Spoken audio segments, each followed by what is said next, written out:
अधिक मास चल रहा है, भक्ति और मुक्ति की कथा चल रही है। बहुत ध्यान से सुनना इस कथा को कि आपका कोई काम अटक रहा है, कोई काम नहीं हो रहा, बहुत परेशान हो गए, बहुत थक गए उस काम के लिए, सबके हाथ भी जोड़ लिए, सबके पास होकर आ गए, पर वो काम बढ़ ही नहीं रहा, तो निवेदन करते हैं घी के दिए में काली तिल डालकर सोमवार के दिन शंकर जी के मंदिर के सामने तुम रुका जी का नाम लेकर दिया लगाकर जिस काम को तुमने दुनिया के आगे कहकर देख लिया, कर देख लिया, नहीं हुआ, उस कार्य को एक बार दिया लगाकर निवेदन कर फिर जाकर देखना, काम आगे बढ़कर ही रहेगा, छूटेगा नहीं, अग्रण्य होगा। कोई सहज नाम नहीं है तुम रुका जी का। कौन है तुम रुका? जिसका व्याख्यान शिव महापुराण में बारंबार आता है, जिसकी भक्ति की श्रेष्ठता देवऋषि नारद से भी प्रबल मानी गई है। देवऋषि नारद को तो कई बार अभिमान आ गया, एक बार भगवान विष्णु के सामने जाकर कहते हैं कि मेरे बराबर नाम नहीं लेता कोई तुम्हारा। भगवान शंकर के सामने जाकर कहते हैं कि कामदेव को मैंने जीत लिया। ब्रह्मा जी के पास जाकर कहते हैं कि सृष्टि का निराकरण करना आपका काम है, पर मैं सारी सृष्टि का भ्रमण कर लेता हूं एक क्षण में। जो देवऋषि नारद इंद्र के सामने जाकर कहते हैं कि तुम्हें सत्ता का आधिपत्य जताना नहीं आता, आधिपत्य किसे कहते हैं वो जानते नहीं हो आप, वो देवऋषि नारद जिनके भीतर भजन का बल, तप साधना का अहंकार इतना ज्यादा हो गया था कि देवताओं को भी कई बार देवऋषि नारद को नीचा दिखाने के लिए बंदर का मुख लगाना पड़ा था, अहंकार को छोड़ने के। पर उसमें भी प्रबल, तुम रुका जी जो शिव महापुराण की कथा कर रहे हैं, उसमें भी प्रबल,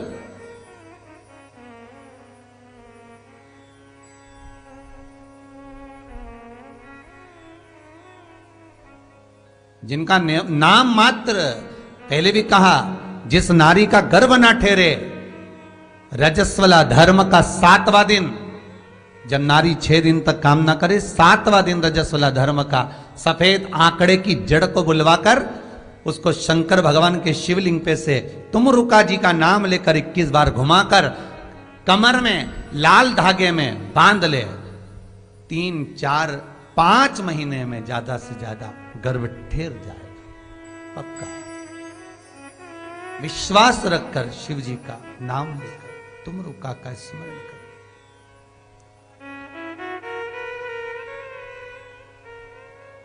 डॉक्टर ने बोला ऑपरेशन से बच्चा होगा। अभी भगवती महाराज के यहाँ कल हुआ है, परसों हुआ, कल हमारे यहाँ आश्रम में भगवती पंडित जी जो पूजन कराते थे, आपने टीवी चैनल पर देखा होगा ना, कई बार वो यहाँ खड़े होकर पूजन कराते थे। उनकी धर्म पत्नी को डॉक्टर बोल दिया ऑपरेशन से बच्चा होगा। हमने कहा भगवती महाराज तुम्हें आश्रम पे आए हुए अभी कुछ ही समय हुआ, चिंता ना करिए, बाबा का नाम लीजिए, गुड़ की 7 डली लो, शंकर जी के शिवलिंग पर 7 बार घुमाकर तुम रुका जी का नाम लेकर बहू को खिला दो।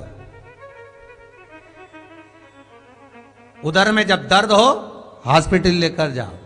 कल उनके घर में बेटा हुआ है, नॉर्मल डिलीवरी। मैडम बोलती हैं कि इसको तो ऑपरेशन से होना था, नॉर्मल कैसे हो गया। जब तक मैडम आई वो ऑपरेशन के चक्कर में तैयार होकर, तब तक तो डॉक्टर के यहाँ की सिस्टर कहती हैं दर्द इतने थे कि नॉर्मल डिलीवरी ही करना पड़ी। ये कल की कथा है।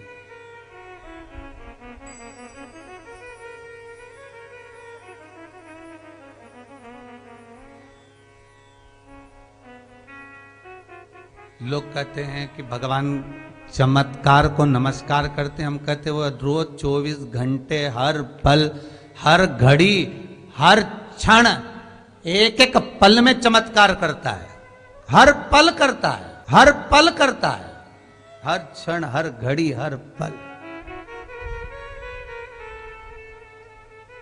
ऐसी कोई घड़ी नहीं, ऐसा कोई पल नहीं जब ना कर ना कर।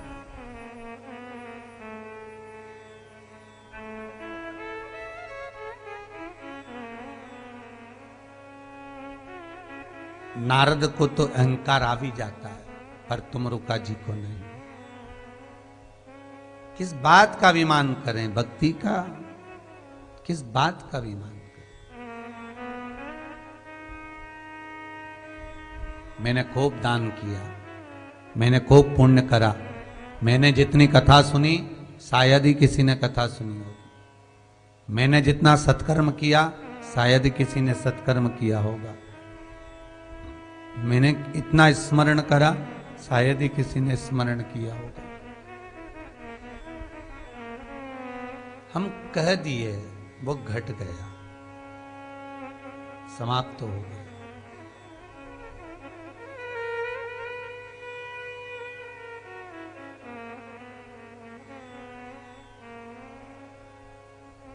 देवऋषि नारद ने जितनी साधना करी है, आपको कथा में पहले कहा था, माता पार्वती ने जितना तप करा उससे 1000 गुना ज्यादा तप माता गंगा ने करा है।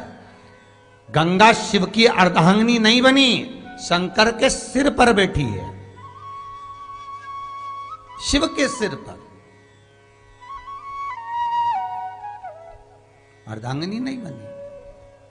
शंकर के मस्तक पर गंगा विराजमान है, क्योंकि भगवान भोलेनाथ ने गंगा को कह दिया था, ओ गंगा,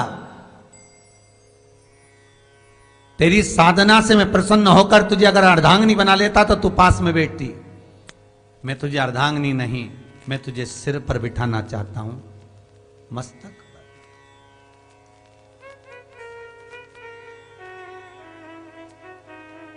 मैं तुझे मस्तक पर बिठाना चाहता हूं अपने से गंगा, क्योंकि तेरी तप भक्ति इतनी प्रबल है कि उस भक्ति का प्रबलता के कारण मैं तुझे अपने मस्तक पर बिठाना चाहता हूं। कई लोग कहते हैं कि हम भक्ति करते हैं, भगवान हमारा सुनता क्यों नहीं है? हम भक्ति करते हैं, भगवान हमारा भला करता क्यों नहीं है? भगवान ने भी कुछ ना कुछ अच्छा सोचा होगा। एक बार देवऋषि नारद भगवान विष्णु से कहते हैं, प्रभु सुनो, दुनिया के लोग इतना दान पुण्य सत्कर्म करते हैं, भजन करते, दान करते, स्मरण करते, इसके बाद भी दुखी क्यों रहते हैं? भगवान बोले, वो मन मेरा, मैं किसको सुखी करूं किसको दुखी करूं, मेरी मर्जी। नहीं नहीं प्रभु, भगवान करने लगे, चल अच्छा मेरे साथ घूमने चल, ब्राह्मण का रूप बनाकर, ब्राह्मण का रूप बनाकर। देवऋषि नारद और भगवान विष्णु दोनों चले। एक सेठ जी के दरवाजे पर जाकर भिक्षा मांगी। सेठ जी भूख लगी है, कुछ दे दो। सेठ जी बाहर निकल के बोले, हाँ तुम्हारा बाप तो छोड़ के गया यहाँ, दे दो। आ गए मंगने भिखारी सुबह सवेरे, निकलो यहां से, चल। धक्के मारकर बाहर निकाल दिया। देवऋषि नारद को इतना गुस्सा आया, बताओ, भगवान को बाहर निकाल दिया, भगवान को। देवऋषि नारद ने कहा, प्रभु श्राप दो इस सेठ को, बर्बाद हो जाए। भगवान विष्णु ने दोनों हाथ उठाकर कहा, जा, तेरे यहां और दौलत बढ़ जाए, संपदा बढ़े, सत्ता बढ़े, खूब धन बढ़े, जा। देवऋषि नारद बोले, प्रभु कैसे हैं आप? उसने धक्के मारकर निकाला, गाली देकर निकाला, बाप तक पहुंच गया।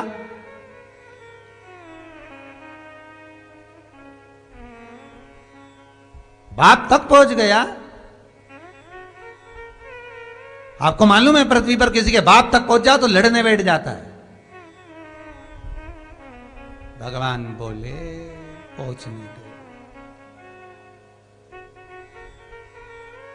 मेरे बाप तक पहुंचा है ना, और मेरा बाप देवाधिदेव महादेव, चिंता मत कर, तू सब निपट लेगा, तू चल।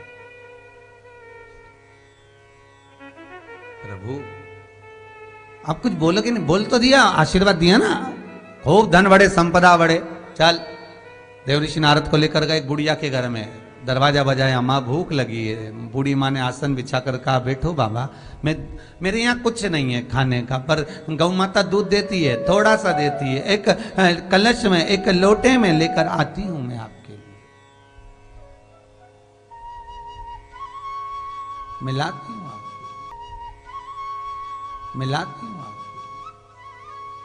बाबा मैं आपके लिए जल लेकर आ रही हूं, दूध लेकर आ रही हूं। गई, दूध लाकर दिया,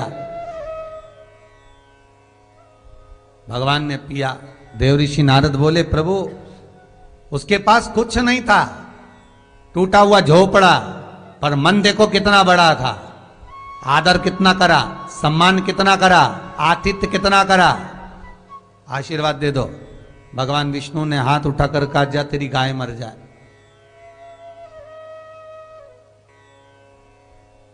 जो गौ माता का हमने दूध पिया प्रभु, आप उस गाय को मरने का कह रहे हो? भगवान बोले हाँ। देवऋषि नारद बोले प्रभु मेरे को बिल्कुल पसंद नहीं आया ये तुम्हारा व्यवहार। सेठ ने धक्के मार कर निकाला तो क्या धन बढ़ जा, उसने दूध पिलाया तो क्या गौ माता मर जा। ये कहां की रीति है? जो सम्मान कर रहा है, अगरबत्ती लगा रहा है, दियाबत्ती लगा रहा है, पूजन कर रहा है, पाठ कर रहा है, दुख उसी को क्यों मिल रहा है? तकलीफ उसी को क्यों आ रही है? जो तो अगरबत्ती ना लगाता, भजन ना करता, कीर्तन ना करता, संपदा उसके पास कितनी बढ़ रही है, कितनी। भगवान बोले चल कोई बात नहीं, तो तुमने ऐसा क्यों करा? भगवान बोले नारद तू मेरी लीला को नहीं समझ सकता। नारद बोले मैं सब समझ जाऊंगा, पहले बताओ क्यों करा। भगवान बोले नारद ये सेठ जी, ये गौ माता, सेठ को आशीर्वाद दिया धन बढ़ने का, सेठ को आशीर्वाद दिया संपदा बढ़ने का, इसलिए दिया क्योंकि सेठ का मन धन में लगा रहेगा तो धन जोड़ते जोड़ते जब मरेगा तो अगला जन्म सांप का पाकर धन के ढेरे पे पड़ा रहेगा। तो बुढ़िया को तुमने ये क्यों कहा कि तेरी गाय मर जाए, गौ माता मर जाए?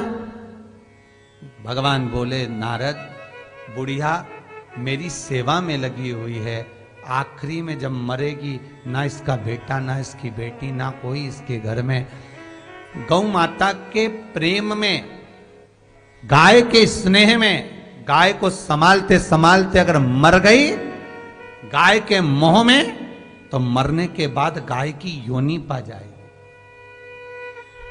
फिर भुगतेगी, फिर आएगी। मैं चाहता हूं कि सीधी मेरे पास आ जाए, इसलिए उसके मरने से पहले मैंने गाय को मार दिया कि मेरी सेवा करती करेगी, आखिरी में तो मुझ में विलीन हो जाए, मुझ में मिल जाए। भक्ति भगवान दे रहा,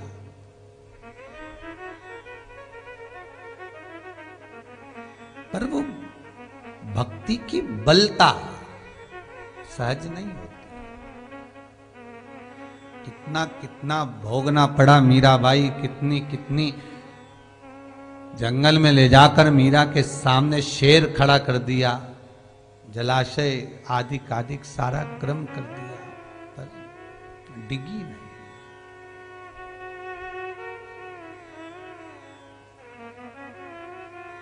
दुनिया के लोग ताने भी देते रहे पर मीरा डिगी नहीं, विश्वास प्रबल था। देवऋषि नारद से ज्यादा तपबल तुमरुका जी का है, जो शिव महापुराण की कथा कहने वाले हैं। शंकर की कथा कहने वाला भी कोई साधारण नहीं हो सकता साहब। शिव की आराधना करने वाला सहज नहीं हो सकता।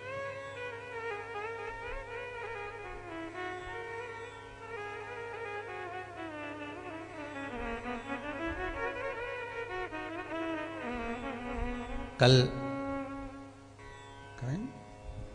कल्याण से आई थी एक बहन जी मिलने के लिए,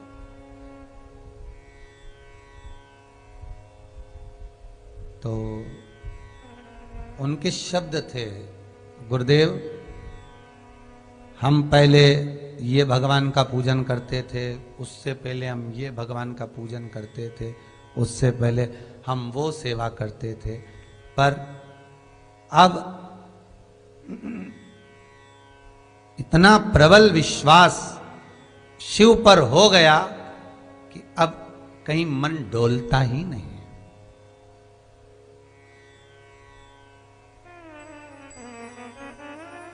और डिगना नहीं है। फिर निवेदन करूंगा, एक साधे सब सधे, सब साधे विसराय। राम जपो, कृष्ण जपो, शिव जपो, भवानी जपो, दत्त जपो, तुम्हारा मन पड़े उसको जपो, पर तुम्हारे मन उसमें लगना चाहिए।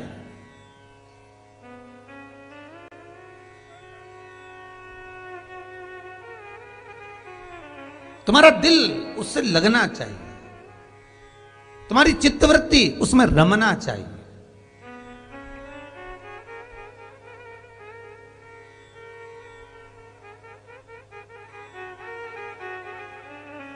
बेटे का मन एक छोरी से दूसरी से लगा हुआ है और तुम शादी करना चाहती हो कोई दूसरी लड़की से, कर दोगी,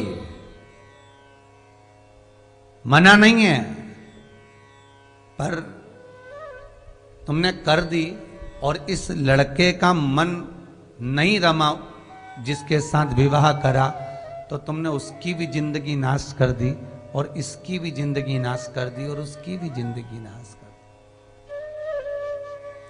उसी तरह भीष्म पितामह बाणों की सैया पर पड़े होकर कहते हैं, कृष्ण मेरी बेटी का पहले मैं विवाह करूंगा, उसके बाद मैं मरूंगा, प्राण छोड़ूंगा। वो बेटी मन, वो बेटी चित्त, वो बेटी हमारा चित्त, हमारा मन,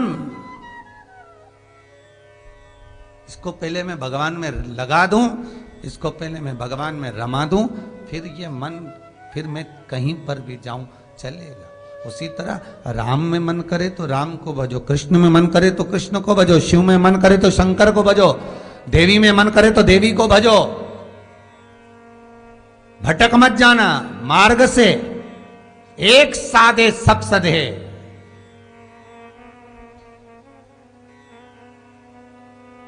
पर बरसाती मेंढक मत बनना। हमने दुनिया के कई लोगों को बरसाती मेंढक बनते हुए देखा है। सावन का महीना आया, त्रिपुण लगा लिया, ऐसा बाल बड़ा बड़ा के त्रिपुण लगा के हर हर महादेव चिल्ला चिल्ला के गए और खूब घोट घोट के भांग पिए, शंकर जी के भगत हो जाए। फिर तो ऐसे रहेंगे कि हम शंकर के पूरे भगत, पूरे भगत। कावड़ लेके जा रहे, केसरिया कलर की बनियान पहन ली, चड्डा पहन लिया, कावड़ उठा ली, शंकर के भगत, ढोल नगाड़ा बजाते हुए। हाँ, हमारे बराबर शिव का कोई भगत नहीं। केवल सावन में दिखे, सावन समाप्त, इनका मेंढक का जो बरसाती मेंढक होते हैं उसका असर समाप्त। फिर कभी शंकर के मंदिर जाएंगे ही नहीं, पूजेंगे ही नहीं। उसके बाद फिर अगला सावन आएगा जब तैयारी करेंगे, फिर बरसात के मेंढक फिर उठ चलेंगे। नहीं, वो आया है आतिथ्य पूर्ण दो, पर जिससे तुम्हारी लगन लगी है उसको एक क्षण भी दूर ना हो, एक क्षण भी दूर। जिससे लगन लगी है उसको हृदय चित्त में रमा कर रखो। भक्ति वो नहीं जिसको प्रेषित किया जाए, दिखाया जाए, डोल जाए।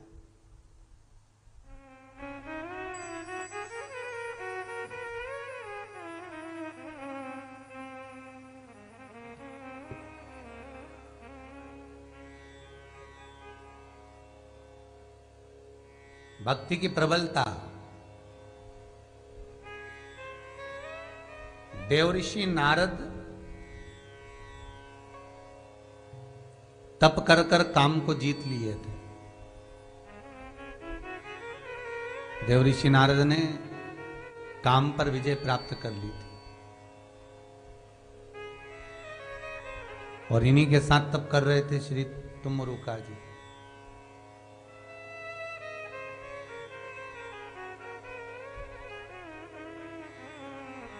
बहुत भाव से कथा सुनिएगा महाराज, अश्विन अधिक मास की कथा है। एक बार अगर इस हृदय चित्त में संजो गई तो जिंदगी सवार देगी आपकी,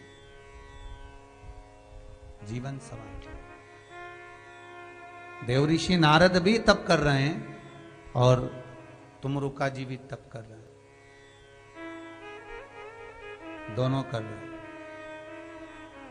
एक ने काम पर विजय प्राप्त कर ली, शिव जी के पास जाकर कह देते हैं कि मैंने कामदेव को जीत लिया। जिसको आप नहीं जीत पाए उसे मैंने जीता है। जिस पर आपने विजय प्राप्त नहीं करी उस पर मैंने विजय प्राप्त करी। भगवान शिव के पास जाकर कह रहे हैं, भगवान शंकर के पास।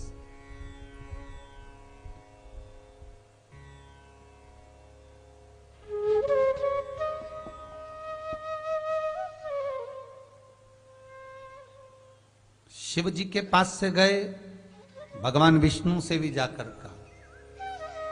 भगवान विष्णु के पास से गए, ब्रह्मदेव के पास जाकर कहा, सबके पास। इंद्र ने तो माला पहना दी थी, भगवान शिव जी ने भी माला दी थी। ऐसा नहीं, सम्मान की माला कहां नहीं मिले। सम्मान की माला कहां नहीं प्राप्त होती, कहां नहीं मिलती। आपने कोई अच्छा काम करा है तो आपका सम्मान तो नीचे ऊपर भी होता है भाई। जैसे यहां मंच बनाकर यहां सम्मान देते हैं दुनिया के लोग, बहुत बढ़िया काम करा उसके लिए श्रीमान जी को बुलाया जाए, माला पहनाई जाए, श्रीमान जी को बुलाया जाए, माला पहनाई जाए।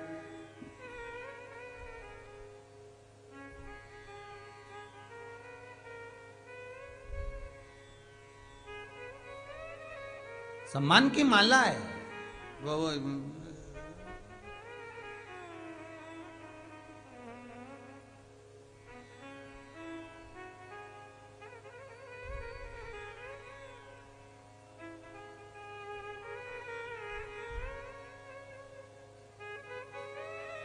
ना जाने कहाँ का था कि वो इंजीनियरिंग की पढ़ाई करते थे तो उनको टोपी पहना दे काला।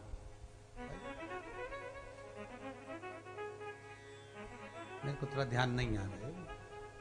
और विदेश में टोपी उछालते, अच्छी पढ़ाई करके फिर एकदम।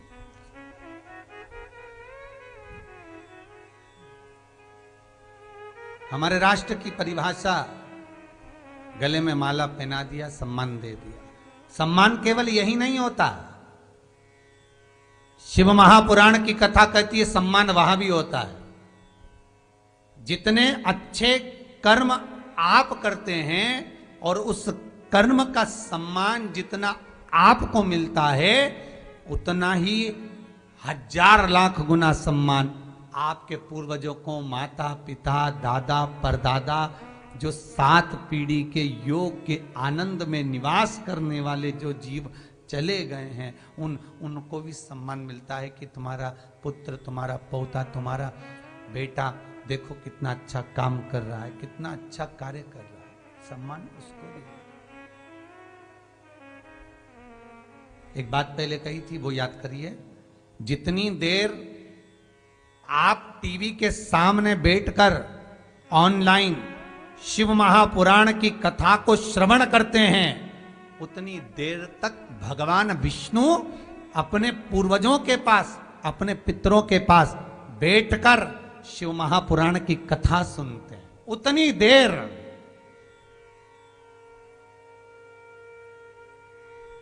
भगवान विष्णु से पूछा गया, भगवान विष्णु से कहा गया कि तुम रहते कहां हो? मृत्युलोक? नहीं नहीं नहीं, मां शिव जी हैं। वैकुंठ? नहीं नहीं, पितृलोक। पितृलोक क्यों? क्योंकि वहां कथा मिलती है श्रवण करने को, सत्संग मिलता है। इतने सारे पितर रहते हैं, उनके परिवार वाले कोई ना कोई तो कथा करवाते हैं, कोई ना कोई तो सत्संग कराते हैं। उसका पुण्य, उसका आनंद हमें प्राप्त होता है। उसका पुण्य, उसका आनंद हमें प्राप्त होता है।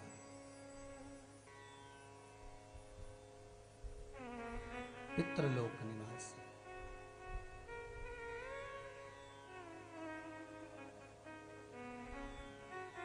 देवऋषि नारद भी तप करे, तुमरुका जी ने भी तप करा, देव ऋषि नारद जी ने तप करा तो भगवान शिव को नीचा दिखाया कि तुम काम को नहीं जीत पाए, मैंने काम को जीता। भगवान विष्णु से जाकर भी निंदा कर दी, ब्रह्मदेव को भी जाकर नीचा दिखाया, पुत्र हैं उनके ब्रह्मा के देव ऋषि नारद, इंद्र को भी कहा। पर तुम रुका जी जब तप से उठे तो देव ऋषि नारद को लोग माला पहना रहे थे और तुम रुका जी को किसी ने माला नहीं पहनाई, क्योंकि अंतर है। जब व्यक्ति किसी को कोई कंपटीशन में हराता है, माला उससे पहनाई जाती है। तुम रुका जी यहां कंपटीशन में नहीं उतरे थे। तुम रुका जी किसी को नीचा दिखाने के लिए तब साधना नहीं कर रहे थे।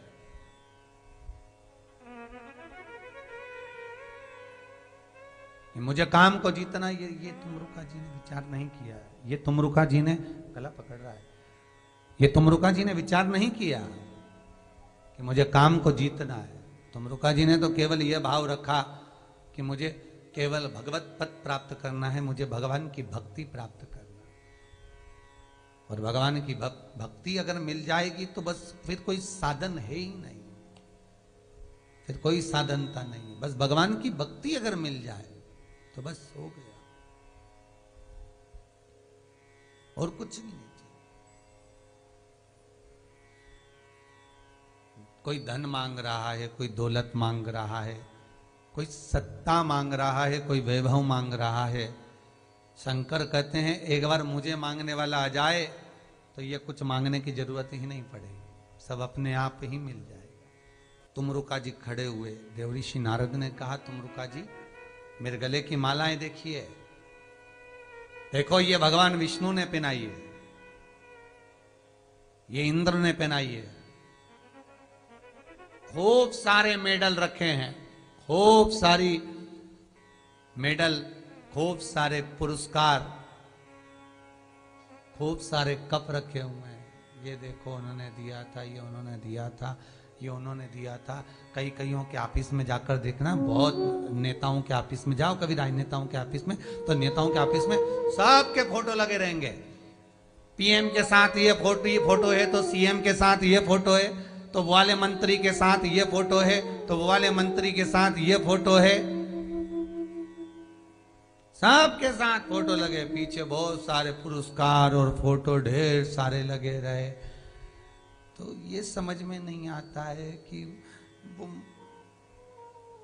पद पर है तब तक तो ये फोटो भी काम दे जाएगा, और पद से वो हटा तो फोटो काम देगा। कभी कोई पीएम था, कोई सीएम था, कोई विधायक था, कोई सांसद था, हट गया, पद गया, कुर्सी जाने के बाद कौन पूछे साहब, कौन किसको याद कर रहा है, कौन किसको पूछ रहा है?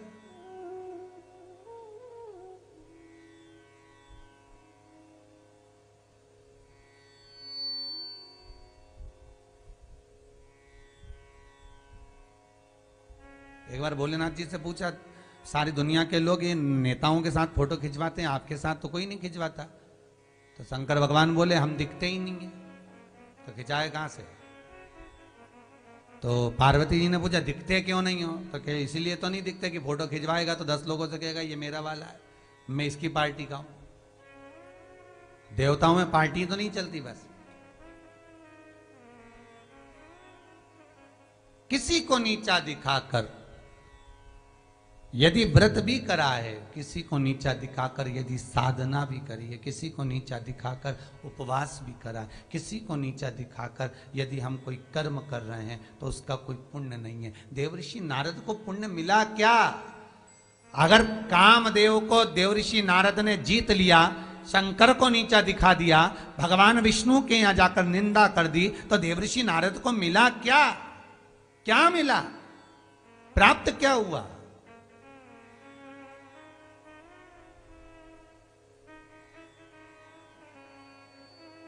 क्या मिला क्या देवऋषि नारद?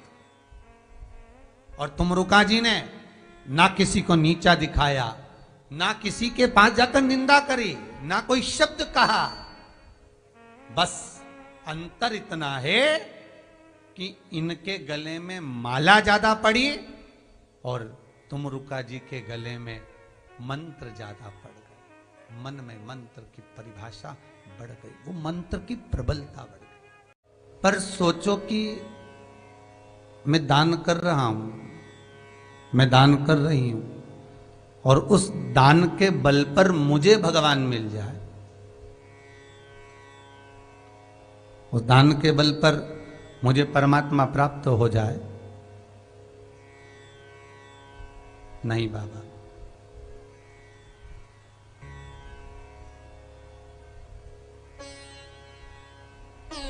दान कर लेने से धन की शुद्धि है। पहले भी कथा में कहा, भोजन की थाली में झूठे किए हाथ को पानी से धोया जा सकता है, पर कमाई में झूठे किए हाथ को केवल सत्संग से ही धोया जा सकता है।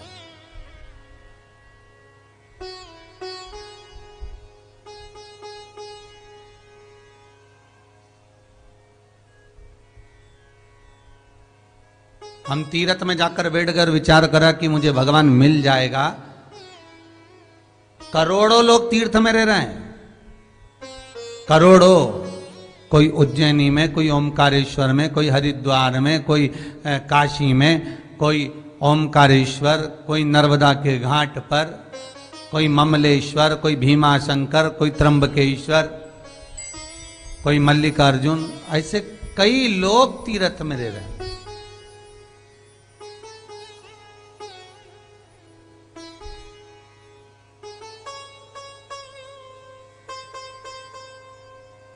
भगवान मिला उनको, प्राप्त हुआ उनको। हमने कई बार हमने कई बार उज्जैन पहुंचे, ओमकारेश्वर गए, द्वारका गए, जगन्नाथ गए, वृंदावन गए।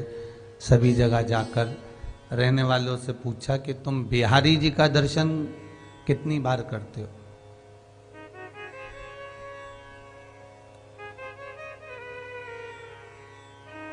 तुम उज्जैन में रहते हो तो महाकाल का दर्शन कितनी बार करते हो? ओमकारेश्वर में रहते हो तो ओमकार का दर्शन कितनी बार करते हो? श्री सेलम में रहते हो तो मेरे मल्लिकार्जुन का दर्शन कितनी बार करते हो? अरे गुरुजी, वो तो जब कोई उत्सव होता है तब चले जाते हैं, और उत्सव में भी बाहर की इतनी भीड़ रहती है कि दुकान पर कमाने की फुर्सत नहीं रहती है।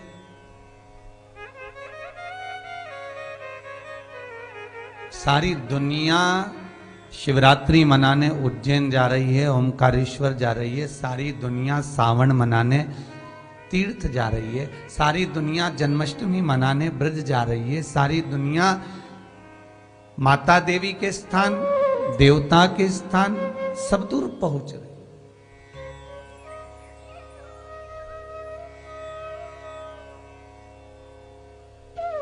उनसे पूछा जाए, उनसे विचार करा जाए, आप रह रहे हो तीर्थ में, मंदिर कितनी बार जाते हो, माला कितनी जपते हो, स्मरण कितना करते हो, भजन कितना करते हो, दान कितना करते हो, पुण्य कितना करते हो, सत्कर्म कितना करते हो, नाम जाप कितना करते हो, उनसे पूछा जाए।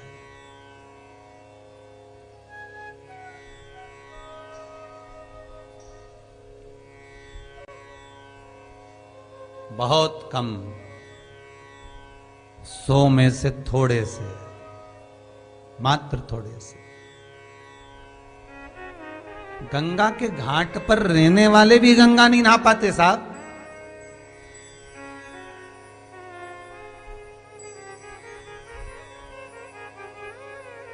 हरिद्वार के एक आश्रम में 2-3 साल पहले कथा थी। कितने साल पहले थी? 2-3 साल पहले कथा हुई है। 3 साल हो गए, 3-4 साल। एक आश्रम में कथा थी, भगत ज्यादा थे तो कम से कम 10-20 आश्रम करे थे रुकने के लिए। जितने आश्रम में जगह बुक करने के लिए गए, हमने सब आश्रम वालों को बहुत बहुत धन्यवाद दिया। आप जैसे पुण्यवान नहीं होंगे, गंगा के घाट पर रहते हो, कितने किस्मत वाले हो। हाँ महाराज जी ये तो है। अब ये बताओ कि तुम सब गंगा के घाट पर रहते हो तो गंगा कितनी बार घाट पर जाके नहाते हो? अरे महाराज यहीं से तो फुर्सत नहीं मिलती। जब यहीं से फुर्सत नहीं मिलती तो गंगा नहाने कौन जाएगा? नल में पानी आ रहा है ना महाराज जी, गंगा का ही है, हम नहा लेते हैं। अधिक मास चल रहा है, भक्ति और मुक्ति की कथा चल रही है, बहुत ध्यान से सुनना इस कथा को।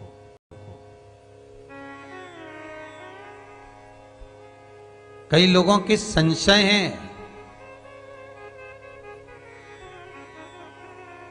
हम बहुत विश्वास करते हैं भगवान पर, भगवान हमारा भला क्यों नहीं करता?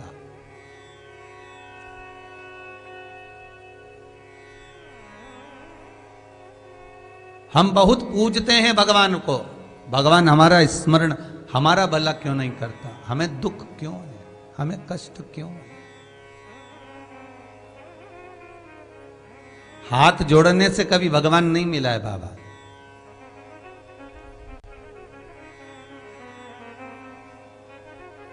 पुष्टि मार्ग में श्री जी की हवेली में ठाकुर जी के सामने हाथ जोड़ने पर बंधन है, यहां हाथ भी ना जोड़िए, यहां तो लाड़ लड़ाओ।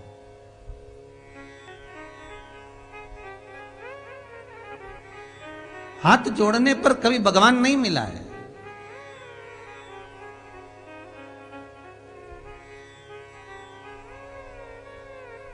तीर्थ में रह गए, सोचा भगवान मिल जाएगा, नहीं, बहुत व्रत कर लिया, बहुत व्रत, सोमवार मंगल बुध गुरु शुक्र शनि और बचे कुछ जितने व्रत थे, तीज चतुर्थी छठ अष्टमी नवमी और जिसने जो बताया सब करा और विचार करा कि भगवान हमको मिलेगा, नहीं मिला।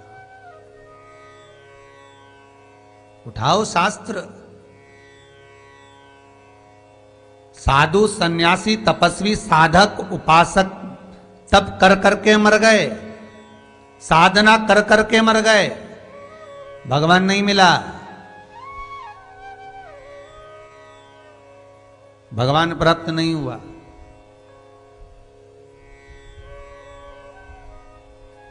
तपस्वी तप कर रहे हैं, साधक साधना कर रहे हैं, उपासक उपासना में लगे हुए हैं, भगवान नहीं मिलता। मीरा कर्मा नामदेव ध्रुव प्रहलाद कलिकाल में पैदा होकर कलयुग में आकर थोड़ा सा भजन गाकर थोड़ा सा स्मरण कर कर भगवान को प्राप्त कर लेते हैं, थोड़ा सा।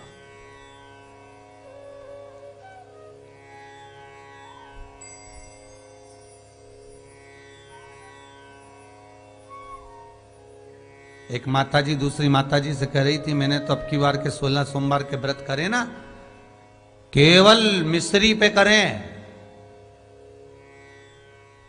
तो उसने पूछा क्यों, चूरमा के होते हैं? बताओ।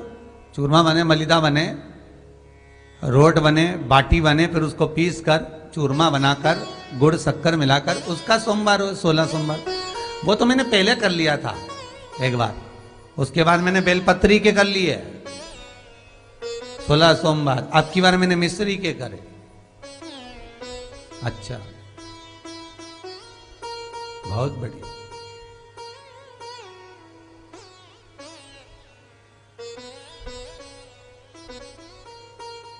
इतने व्रत कठोरता में करे, साधे, मिश्री के भी करे, बेलपत्री के भी करे, चूरमा के भी करे, पर उनसे पूछा जाए, जब आपने व्रत किया, उपवास किया, साधना किया, ये जो तुमने आज बताया कि मैंने चूरमे के व्रत पहले कर चुकी हूं, बेलपत्र के व्रत पहले कर चुकी हूं, कितने लोगों को बताया?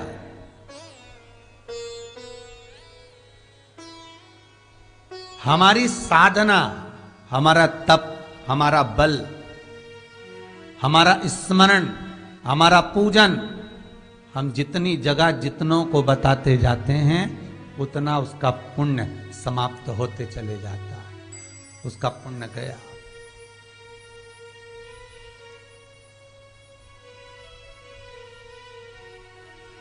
समाप्त होते चले गए।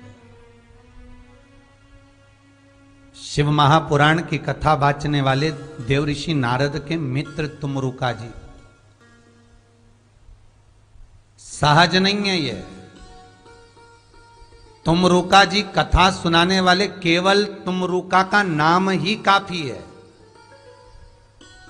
संसार के उद्धार के लिए। आप कुछ करें ना करें, पर तुमरुका जी का नाम का ही स्मरण कर लिया तो ही तर गए। केवल नाम ही काफी है।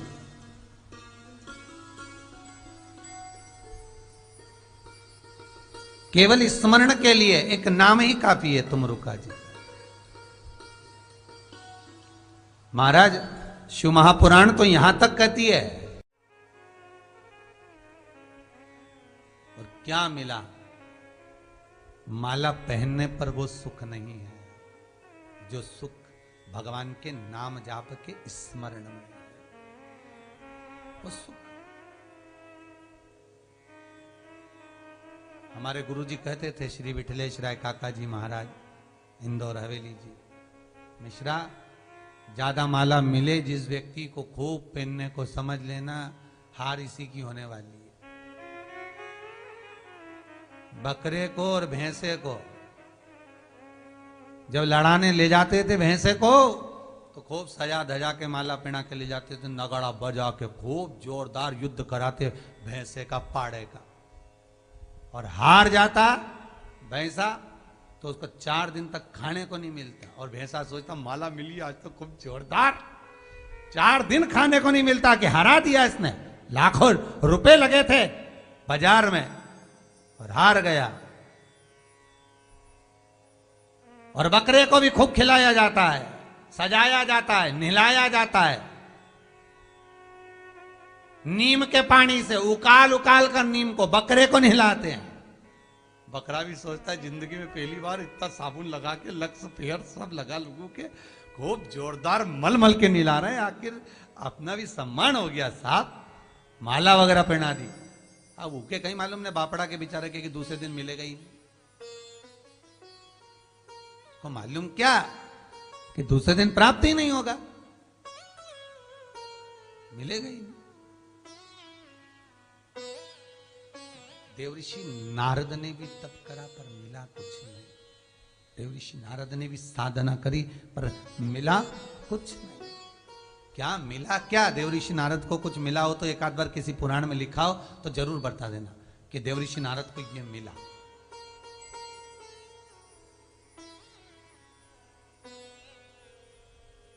देवऋषि नारद को अगर भगवान विष्णु का दर्शन मिल रहा है, देवऋषि नारद को अगर भगवान का वैकुंठ का भ्रमण, देवऋषि नारद का पद, देवताओं के ऋषियों के भी ऋषिवर देवऋषि नारद खुद के बल पर नहीं बने।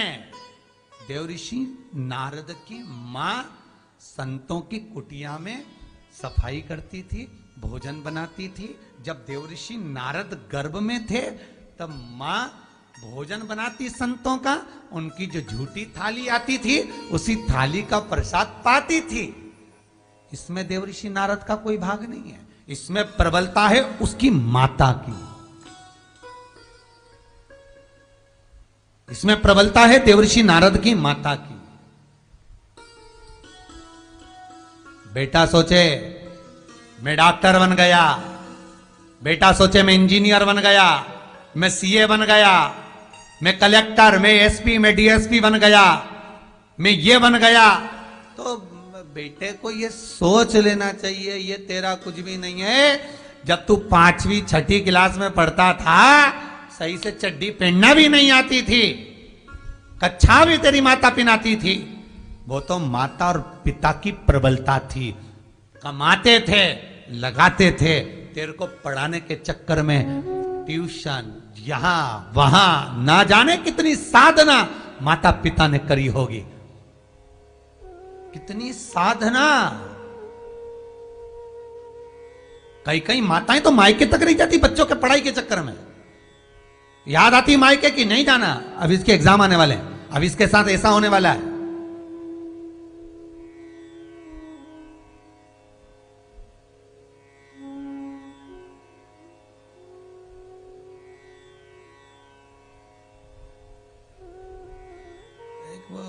हमारे एक जजमान है महाराज, बड़ा बाजार में रहे वे रूठिया जी, उनकी बेटी रहे वे भोपाल, बेटी का बेटा पढ़े भोपाल।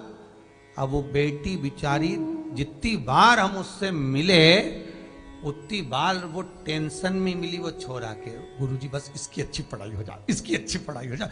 दिन रात लगा दी उस जीजी ने, दिन रात पूरे परिवार ने झोंक दिया उसको, पढ़ाना लिखाना, पढ़ाना लिखाना, पढ़ाना लिखाना। मेरा उस बेटे से केवल इतना सा निवेदन रहेगा कि जिन्होंने अपनी पूरी जिंदगी झोंक दी, तू उनको चूल्हे में मत झोंक देना, बस इतना सा निवेदन रहेगा। जिसने पूरी जिंदगी झोंक दी, जब जाओ तब पढ़ाना है, पढ़ाना है, पढ़ाना है। देवऋषि नारद ये सोचे कि मैं भगवान को प्राप्त करा, मेरी साधना, मेरा तप, मेरा बल, ये तप बल सीखा कहां से, ये साधना आई कहां से? देवऋषि नारद के पास में ये प्रबलता आई कहां से? तो देवऋषि नारद के गर्भ में थे, तो देवऋषि नारद की मां संतों के दरवाजे पर जाकर झाड़ू लगाती, पोछा लगाती, बासन मांजती, बर्तन मांजती, भोजन बनाती, और जो भोजन खाकर संत उठते उनकी पत्तल में से झूठन को खा लेती। ये उस माता की साधना है, ये उस माता का तप है, ये उस माता की प्रबलता है।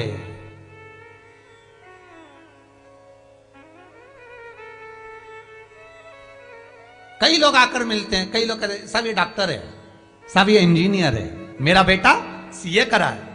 हम बेटे को नहीं देखते, हम उसके मां बाप को देखते हैं कि उनमें कितनी प्रबलता होगी।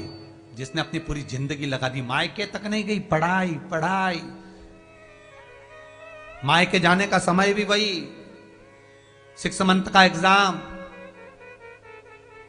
छुट्टियां, सब देखती बेचारी। नहीं जाऊं, अभी टेस्ट चल रहा है, नहीं जाऊं, अभी पढ़ा लूं, नहीं जाऊं, अभी ये कर लूं।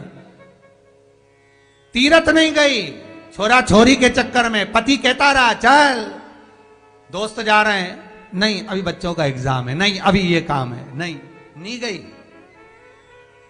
सास से झगड़ ली, अभी बच्चों की ट्यूशन चल रही है, मैं नीचे काम करने नहीं आऊंगी, मैं अभी नहीं आऊंगी यहां काम करने, अभी उसके टेस्ट चल रहे हैं, अभी ये चल रहा है। बच्चों से के चक्कर में मां से, बाप से, जगत से झगड़ी, और मालूम पड़े वही औलाद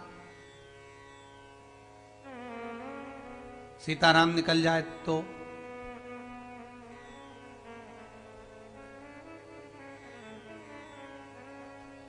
यादव जी, आप रायपुर छत्तीसगढ़ में बैठकर, मैं श्रीमती हुलसी बाई और धनुआ राम जी को धन्यवाद दूंगा।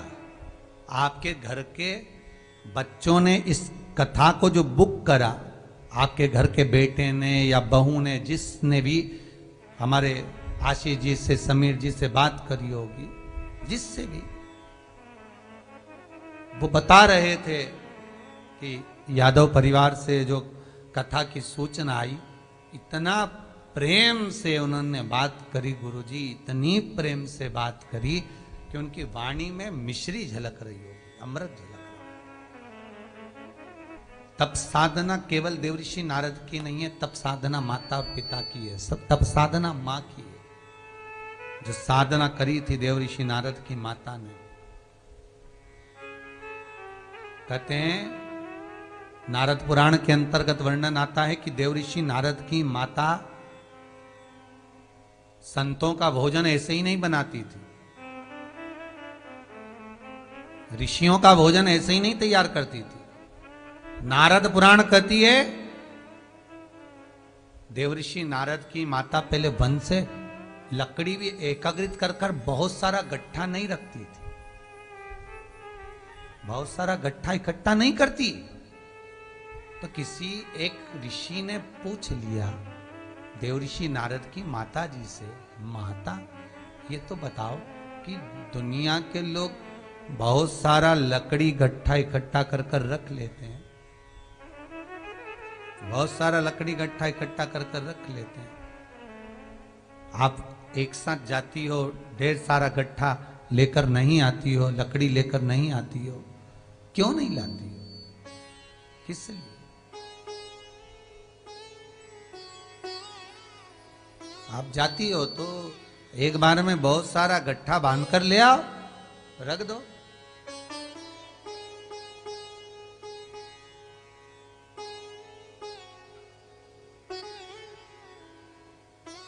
फिर क्या दिक्कत है? फिर बनाती रहो भोजन। महाराज राधे राधे। लकड़ी का गट्ठा एक साथ लेकर आ गए, रख दिया, फिर बनाते रहे, क्या दिक्कत?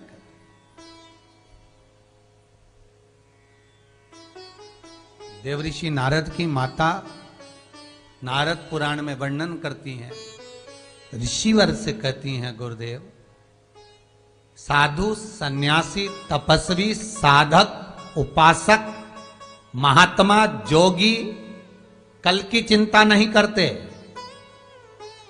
यदि मैं ढेर सारी लकड़ी लाकर रख दूंगी, एक साथ मैंने बहुत सारा गट्ठा लाकर रख दिया, तो मुझे लगेगा कि मैं इतना सारा लेकर आ गई हूं, चल जाएगा। वो ठीक नहीं है, वो श्रेष्ठता नहीं है, उसमें भगवत पद की प्राप्ति नहीं है, उसमें भगवत पद नहीं मिल पाएगा, उसमें भगवत पद की प्राप्ति नहीं हो पाएगी। जब मैं एक एक लकड़ी के टुकड़े को बीनती हूं, देवऋषि नारद की माता कहती है, हर लकड़ी के गट्ठे को बीन कर उतना ही लेकर आती हूं जितना मुझे चाहिए।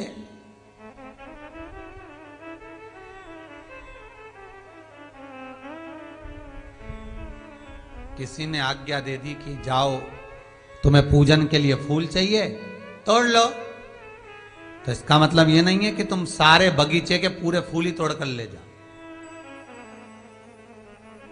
जितना जरूरत है उतना ले लीजिए, जितना जरूरत है उतना लो। ऋषिवर ने सुना, प्रसन्नता आई,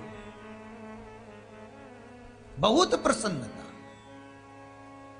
इतनी प्रसन्नता ऋषिवर के चेहरे पर थी कि ये देवऋषि, ये स्त्री कोई साधारण नहीं हो सकती, गर्वित है, गर्भ में बच्चा है, और ये गर्वित नारी कोई साधारण बच्चे को जन्म नहीं दे सकती। ये ऋषिवर समझ गए थे, जिसके भीतर ज्ञान इतना प्रबल है।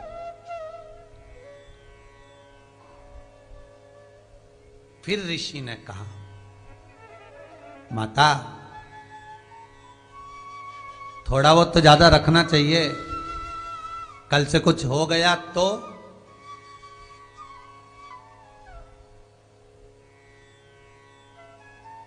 कल से कुछ हो गया तो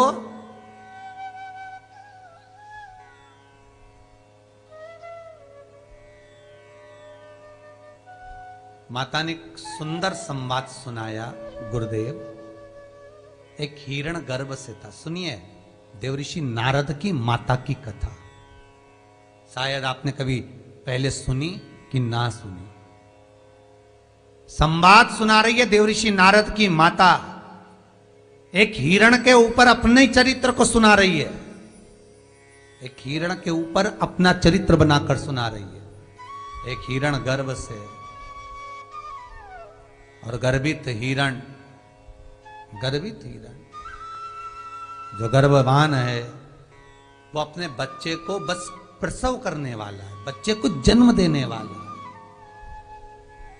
हिरण का बच्चा होने वाला है, हिरण का बच्चा जन्म लेने वाला है, और वो गर्भित हिरण विचार कर रहा है कि मैं बच्चे को जन्म दूं तो कहां दूं, किस जगह पर मैं इस बालक को जन्म दूं। मैं गया, उसने जाकर देखा एक बड़ा सुंदर जंगल है, एकांत है, कोई देख नहीं रहा, कोई है नहीं, पास में थोड़ा सा जलाशय है, नदी है, हरी हरी दुर्वा घास लगी हुई है, बच्चे को कष्ट भी नहीं होगा, जन्म यहीं पर दे देती। बस प्रसव की अग्नि तीव्र हुई, मां बच्चे को जन्म देने के लिए तैयार हुई। इतने में क्या देखती है कि मुंडी घुमाकर देखा शीश को, तो साइड में एक भीलिया बाण से निशाना साध रहा था हिरण को मारने के।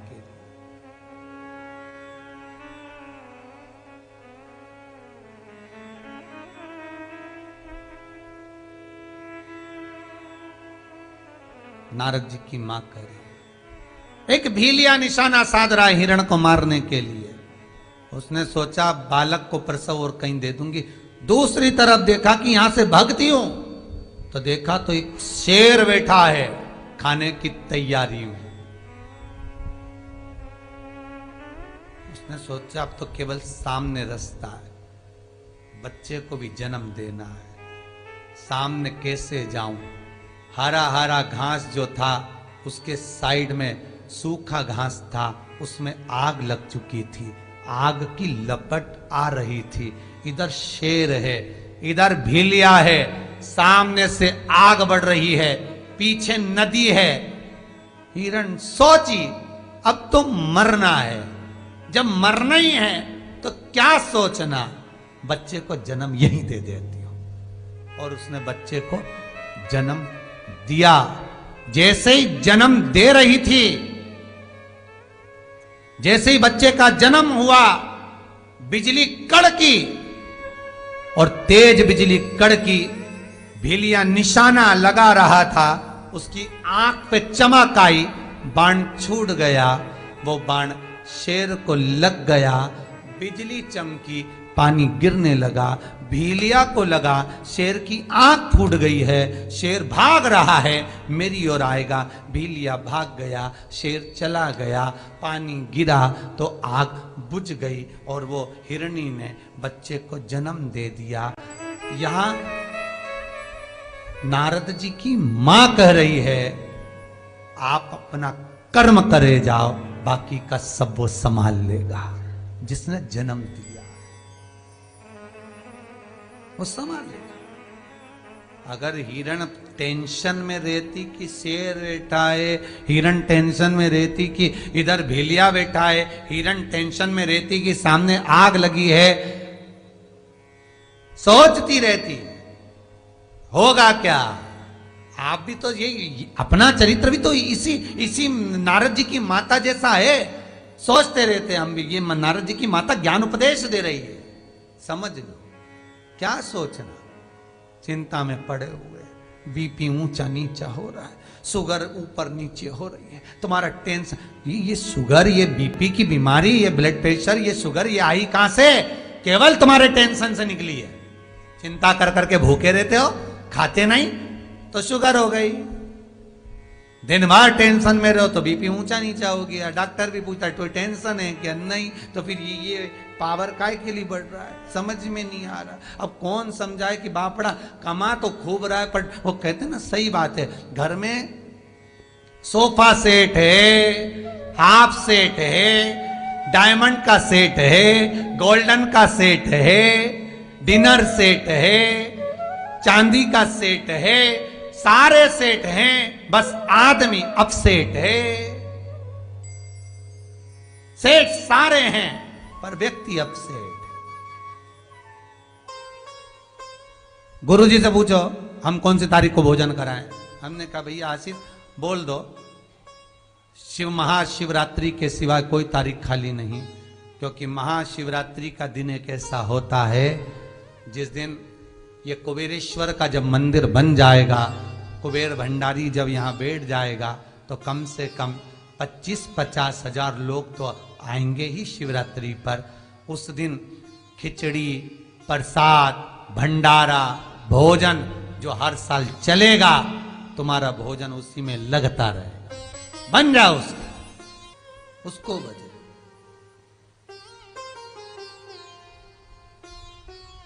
महाराज देव ऋषि नारद, ये अहंकार, ये अभिमान देव ऋषि नारद का है। और देव ऋषि नारद तब साधना में जीत कर तुमरुका जी से कहते हैं मेरे गले में इतनी माला पड़ी है। कौन तुमरुका? जिसने शिव महापुराण की कथा बाची है, और वो कथा किसी दूसरे को नहीं सुनाई है। तुमरुका जी ने वो कथा शंकर और पार्वती को सुनाई है। चंचुला देवी के पास में बैठकर उसके पति को मोक्ष देने के लिए वो कथा श्रवण कराई है, उसके पति को मोक्ष देने के लिए।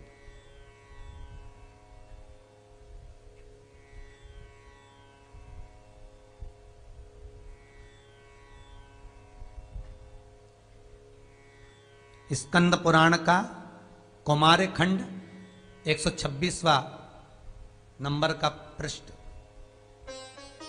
जिसके पास में स्कंद पुराण हो तो पढ़ना।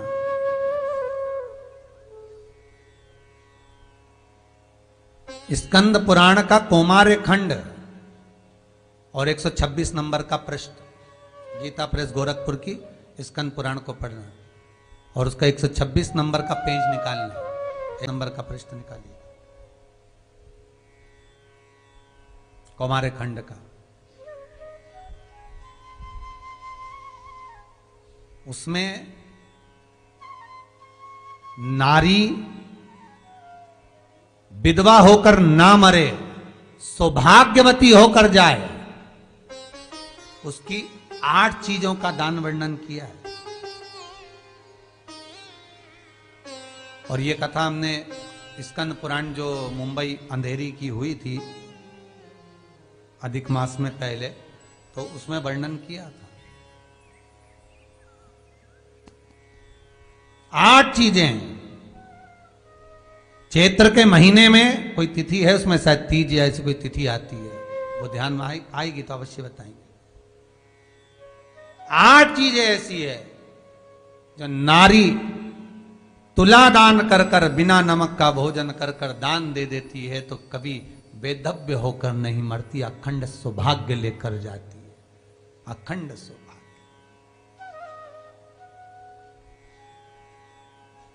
कल कथा में उसका व्याख्यान लेंगे अगर ध्यान में आ गया तो।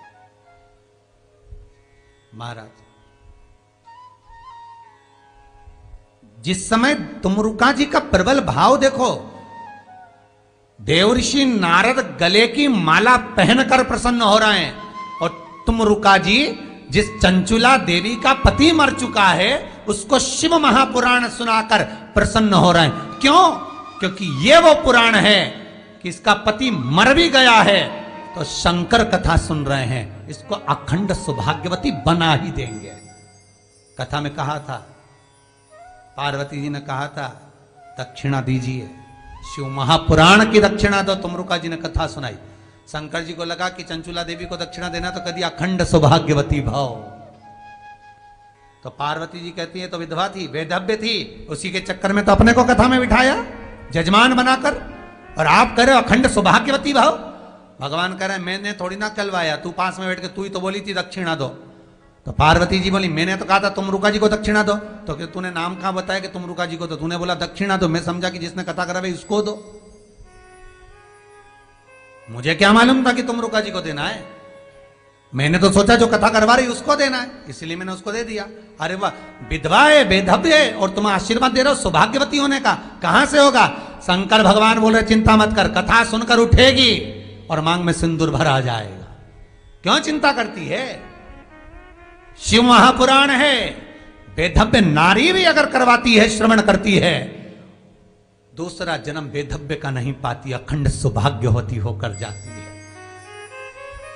अगर कुंवारी कन्या शिव महापुराण की कथा सुन लेती है, उत्तम घर उत्तम वर प्राप्त करती है,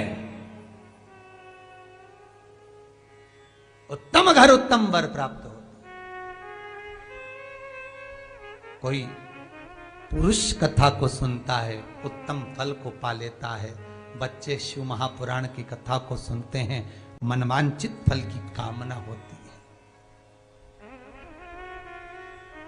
भिखारी से भिखारी दर दर भटकने वाला भी अगर एक बार शंकर की कथा को दिल से, हृदय से, चित्त से, भाव से श्रवण कर ले, कुछ ना मांगे तो भी शिव दे देता। मेरा निवेदन है आपसे, जितने ऑनलाइन कथा सुन रहे हो, अपना अपना अनुभव जरूर बताना साहब। दिल से कह रहा हूं, आपने भी कथा सुनी होगी, कुछ तो मेरे बाबा ने दिया होगा। इतने समय में लॉकडाउन से कथा श्रवण करते हुए आ रहे हो। गोयल परिवार सूरत वालों की कथा सुनी, उसके बाद में क्रम बनते बनते बनते बनते बनते कथा सुनते सुनते सावन सुना, भादो सुना।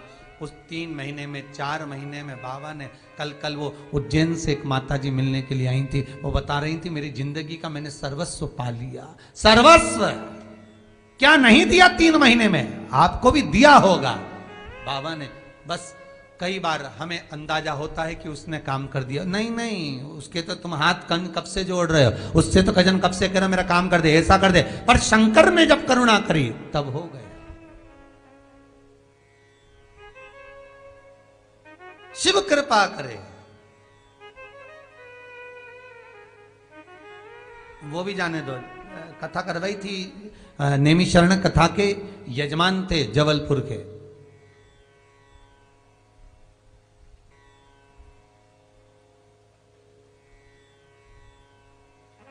भैया जी उन्होंने जो कथा करवाई, उनका लड़का विदेश में रहता, कई बार अप्लाई कर चुका था और प्रोग्रेस के लिए और बढ़ने के लिए।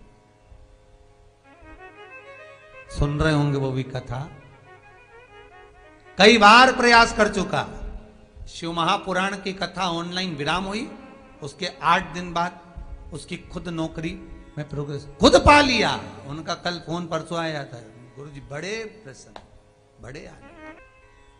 चंचूला देवी जब सब दूर घूम कर आ गई थी, काशी भी गई थी, प्राण छूट गए थे, तब सखी माता पार्वती की सहेली बनी थी। और चंचूला देवी जब सर्वस्व भ्रमण कर कर आई, घूम कर आई, और चंचूला देवी जब भ्रमण कर कर घूम कर जब आई है, शिव महापुराण की कथा करवाने से पहले चंचूला देवी सर्वस्व गई माता पार्वती के कहने पर। देवऋषि नारद के पास भी गई, आप कथा सुना दीजिए। देवऋषि नारद कहते हैं, मुझे श्राप लगा है, मैं एक जगह बैठ नहीं सकता, तो कथा क्या सुनाऊंगा, कथा कैसे सुना सकता हूं, नहीं सुना पाऊंगा।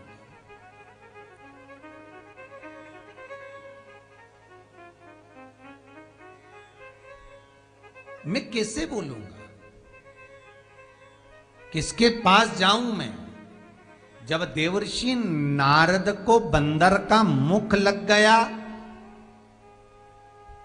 चंद्रभागा नदी के तट पर जाकर देवर्षि नारद ने साधना कर ली, तप कर लिया, तब आए और चंचूला देवी ने कहा कथा सुना दो। तो देवर्षि नारद कहते, मेरी इतनी सामर्थ्यता नहीं कि मैं शिव की कथा कह दूं, क्योंकि मुझे श्राप लगा। अब याद आ रहा है कि श्राप लगा है। व्यक्ति जब अभिमान में डूबा रहता है, अहंकार में डूबा रहता है, तब उसे लगता है मैं ही सब कुछ कर रहा हूं, मैं सर्वस्व हूं, मेरी सर्वस्वता। पर जब अभिमान से जाता है तब उसे समझ में आता है कि मैंने गलतियां क्या क्या करी, अब मैं कुछ भी नहीं, मैं नहीं सुना सकता, क्योंकि मेरी सामर्थ्यता नहीं शिव महापुराण सुनाने की, मेरी सामर्थ्यता नहीं, मैं नहीं सुना सकता।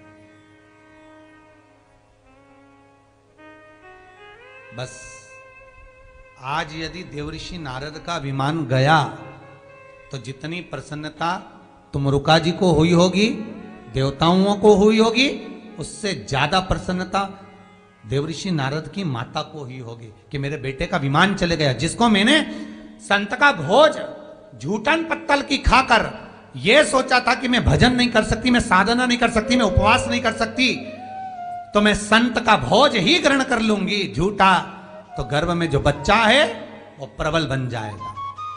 बहुत ध्यान देना, किसी आश्रम में जाओ, किसी तीर्थ में जाओ तो होटल का भोजन मत करना, रेस्टोरेंट में जाकर मत खाना, और अगर 10 दिन खा रहे हो तो एक दिन किसी भंडारे में, कहीं आश्रम में कोई भोजन बना हो, उसका प्रसाद भले मांग कर खा लेना, थोड़ा सा खा लेना। क्यों? क्योंकि जो होटल में खाया है वो तुम्हें विषयों में डुबा देगा, पर जो आश्रम का खाया, मंदिर देवालय का, भजन का, पूजन का, स्मरण का, कीर्तन का, नाम जाप का जो भोजन बना है, भगवत स्मरण से जो बना है, उसका सुख आनंद में बढ़ेगा, आनंद में।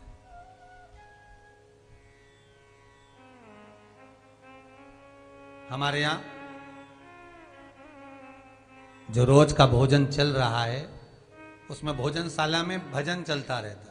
आप कभी भोजन करें मैं भजन, गौशाला में दर्शन करने जाएंगे तो गौ माता के लिए भी बक्से लगे हुए हैं भजन के लिए। भजन, गाय भी भजन करे, भोजन बने तो भजन करो और खाओ तो भजन करो। गौशाला में अगर आए हो तो व्यर्थ समय ना गमाओ। यह कुबेर भंडारी का मंदिर बन रहा है, कुबेरेश्वर महादेव का, सहज नहीं है। वो साधना में बैठता है तो आपको भी साधना में लगाता है। और निवेदन करूंगा, जो जो लोग जीवन पर्यांत भंडारे के जजमान बन रहे हैं, तुम्हारा दान भी व्यर्थ नहीं जाएगा। भले वो शिव लगा, दिन पूरे भी हो गए हो तो तुमने जो दान दिया है वो तो शिवरात्रि में लगे, रामनवमी पर लगे, कृष्ण जन्माष्टमी पर लगे, जो बड़े बड़े भंडारे हो उसमें लगता रहे, खाली नहीं जाएगा, लगे, जीवन पर्यांत लगे।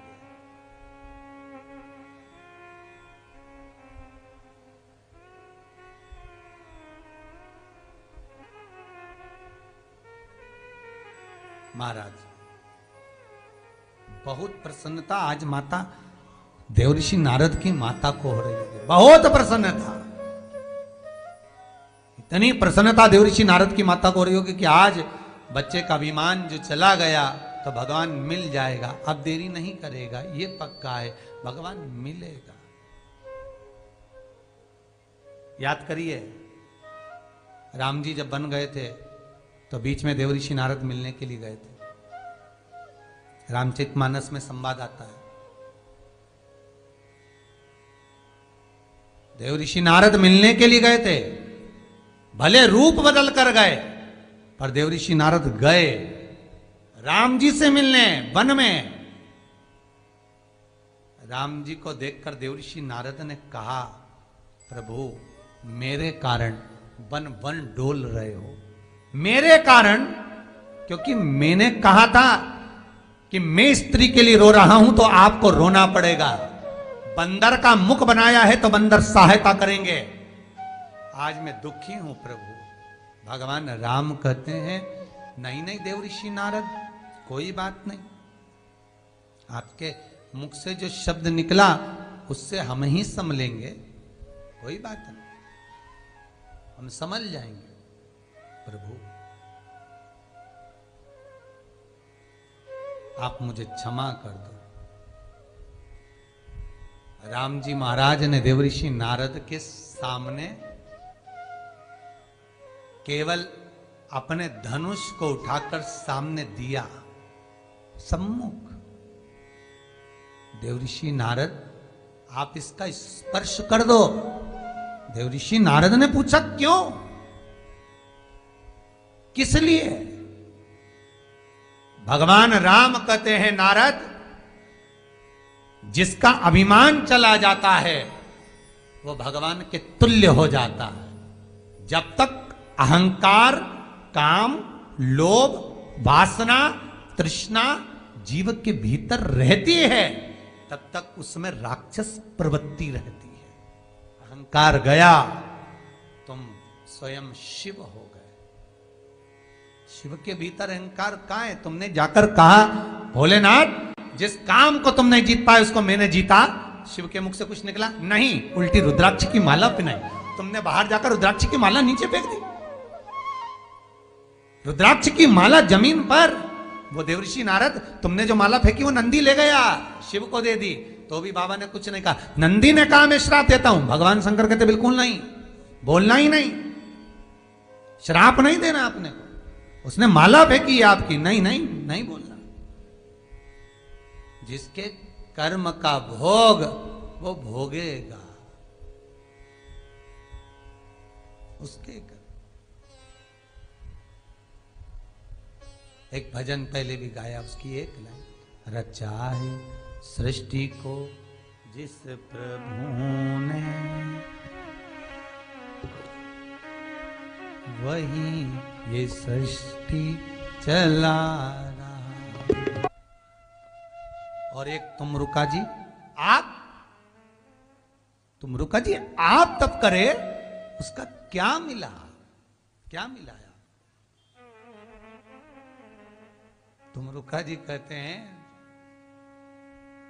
मैंने तो केवल एक बीज बोया है, तब साधना का जो देगा वही देगा। बहुत ध्यान दीजिएगा, आप जो भजन कर रहे हो, आप जो कथा सुन रहे हो, ये खाली नहीं जाएगी। आपकी साधना कभी खाली नहीं जाती, आपका भजन कभी खाली नहीं जाएगा। आपने जो नाम लिया है वो कभी खाली नहीं जाएगा।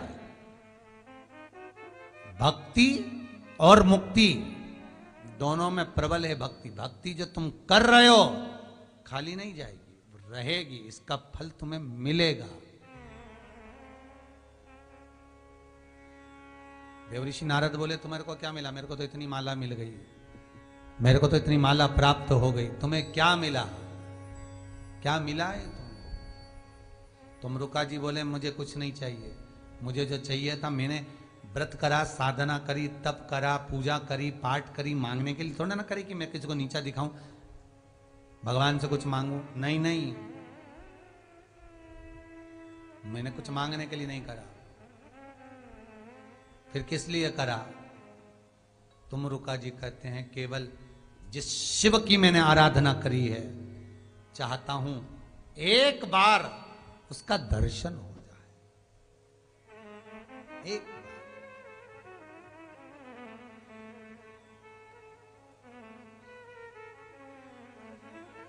बस एक बार वो दिख जाए। बहुत। गुलाब जामुन और गुलाब का फूल दोनों की राशि एक ही है। गुलाब जामुन की राशि भी एक है और गुलाब के फूल की राशि भी एक है। और दोनों में सबसे ज्यादा सुखी कौन रहता है? सबसे ज्यादा सुखी रहती है गुलाब जामुन। क्यों? पहले मावे की तो बनती है, खोआ की, और मावे की बन के और घी में तर बतर, घी में से निकली चाशनी में तर बतर, कितनी सुखी गुलाब जामुन। और सबसे ज्यादा दुखी रहता है गुलाब का फूल। कांटों में पैदा होता है, कांटों में रहता है, कांटों में बड़ा होता है, कांटों में ही जन्म लेता है। पर दोनों की राशि एक है। पर विचार करिए, गुलाब जामुन को सुख कितना मिला, गुलाब के फूल को दुख कितना मिला। पर दोनों का अंतिम समय देखो, गुलाब जामुन को सुख कितना मिला, पर खाने के बाद भ्रष्टा में चली गई। और गुलाब का फूल जो दुख झेला था, टूटने के बाद शंकर जी की शरण में चला गया। राशि एक ही है, गुलाब का फूल और गुलाब जामुन। सुख मिला उस गुलाब जामुन को, पर अंत समय बिगड़ गया। इसको दुख मिला पर अंतिम समय सुधर गया। 3 धनभागी हैं, दशरथ जी, गिद्धराज जटायु और भीष्म पितामह। दशरथ जी इसलिए धनभागी हैं क्योंकि उनके घर में राम जी का जन्म हुआ था। राम जी महाराज का जन्म हुआ है उनके घर में। धनभागी हैं, किस्मत वाले। भीष्म पितामह इसलिए धनभागी हैं क्योंकि बचपन से लेकर जवानी तक भगवान कृष्ण का दर्शन किया था। धनभागी हैं। पर इन दोनों में भी कोटि धनभागी, पुण्यभागी, प्रबल पुण्यभागी गिद्धराज जटायु, जिसके यहां भगवान नहीं जन्मे थे, जिसके यहां भगवान ने जन्म नहीं लिया था। पर गिद्धराज जटायु ने जब प्राण त्यागे थे, तब राम जी की गोद में त्यागे थे। दशरथ जी के घर में भले राम जन्मे, पर दशरथ जी के प्राण छूटे तब राम सामने नहीं थे। भीष्म पितामह ने भले कृष्ण का दर्शन करा, पर पितामह के प्राण छूटे तब कृष्ण पास में नहीं थे। पर गिद्धराज जटायु, जिसने जीवन भर मांस खाया, अंतिम समय में राम की गोद को पाया। अपना अंतिम समय संवारा है गिद्धराज जटायु। अंतिम समय, बचपन गया जाने दो, जवानी गई जाने दो, अधेड़ी गई जाने दो, पर बुढ़ापा मत बिगड़ने देना। बुढ़ापा मत बिगड़ने देना। गया जाने दो, जाए जाने दो, पर बुढ़ापा ना बिगड़े।